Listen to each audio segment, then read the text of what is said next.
જેતપુરમાં પ્રદૂષણ માફિયા બેફામ।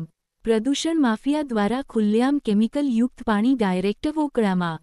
જેતપુર ઉદ્યોગનગરમાં રબારિકા રોડ ફિલ્ટર પ્લાન્ટ પાસે આવેલ કારખાનેદાર દ્વારા કેમિકલયુક્ત પાણી સીધું વોકળામાં ઠલવાઈ રહ્યું હોય સ્થાનિકોએ જેપીસીબીને કરી ફરિયાદ। રબારિકા રોડ ફિલ્ટર પ્લાન્ટ પાસે આવેલ દયાનંદ નામના કારખાનેદારની દાદાગીરી।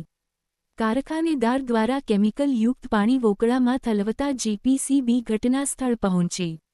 જેપીસીબી દ્વારા ઘટના સ્થળ પહોંચી કલર કેમિકલયુક્ત પાણીના નમૂના લીધા અને કડક કાર્યવાહી કરી।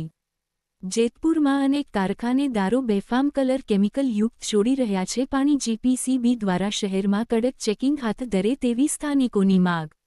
HX24 ન્યૂઝ ગુજરાતી સાથે હેમંત શેખવા, જેતપુર।